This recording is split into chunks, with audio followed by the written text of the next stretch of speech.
বনের মধ্যে একটা অর্ধগলিত লাশ পাওয়া যায়। পরিহিত বস্ত্র দেখে তার বাবা নুরুল ইসলাম শনাক্ত করে যে এটা আমার ছেলে। ফেব্রুয়ারি মাসের 26 তারিখে তার অর্ধগলিত লাশ পাওয়া যায়, মাটি চাপা দেওয়া। 12-13 বছর একটা ছেলে মাদ্রাসায় পড়ে, ক্লাস 6-এ। তুমি আমাকে এভাবে ভয়ভীতি দেখালে আমি বাবাকে বলে দিব। তখন সে সিদ্ধান্ত নেয় যে তাকে মেরে ফেলা। এই ক্লুলেস মার্ডারের রহস্য উদ্ঘাটিত হয়। তার ভাই বিজ্ঞ আদালতে 164 ধারায় ঘটনার সহিত জড়িত মর্মে স্বীকারোক্তি প্রদান করে।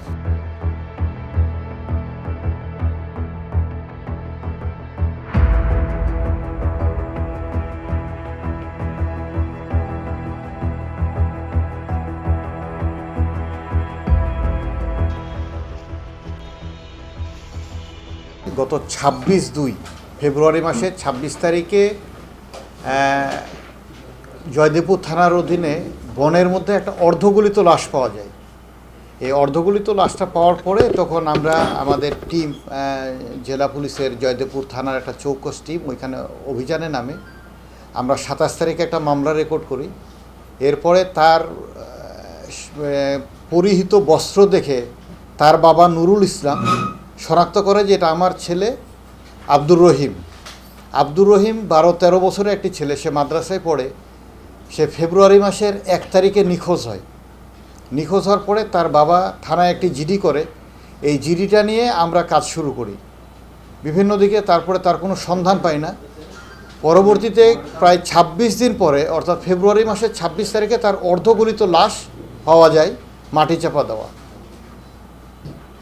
আমরা আমাদের চৌকস টিম অভিযানে নামার পরে আমরা সন্দেহভাজন হিসেবে তার ভাইকে প্রথমে গ্রেপ্তার করি।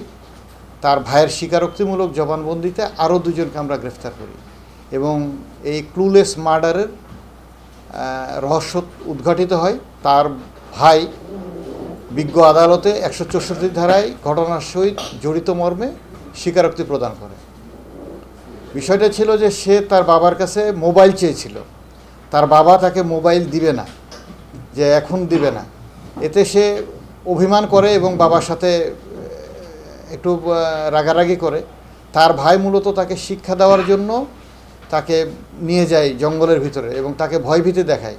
পরবর্তীতে সে যখন তার ভাইকে বলে যে তুমি আমাকে এভাবে ভয়ভীতি দেখালে আমি বাবাকে বলে দিব, তখন সে সিদ্ধান্ত নেয় যে তাকে মেরে ফেলা এবং তাকে শ্বাসরোধ করে মারে এবং ওইখানে মাটি চাপা দিয়ে ঢাকা দেয়।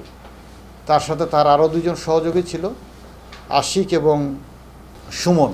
আমরা সেই 2 জনকেও অ্যারেস্ট করেছি। টোটাল 3 জনকে অ্যারেস্ট করে আমরা কোর্টে প্রেরণ করেছি। হ্যাঁ, টোটাল 2 জন টোটাল 2 জনকে আমরা কোর্টে প্রেরণ করেছি। হ্যাঁ, প্রধান আসামি তো গ্রেপ্তার এবং সে বিজ্ঞ আদালতে 164 ধারায় জবানবন্দি দিছে। 2 জন। হ্যাঁ, সহদর, আপর সহদর বড় ভাই না, আলামিন। আগে তো আমরা সন্দেহ করি না। যখন তার লাশটা পাওয়া গেল এবং তার পরিধেয় বস্ত্র থেকে তার বাবা তাকে শনাক্ত করলো, তখন আমরা অভিযান নামলাম যে কেন, সে তো 12-13 বছর একটা ছেলে, মাদ্রাসায় পড়ে, ক্লাস 6-এ।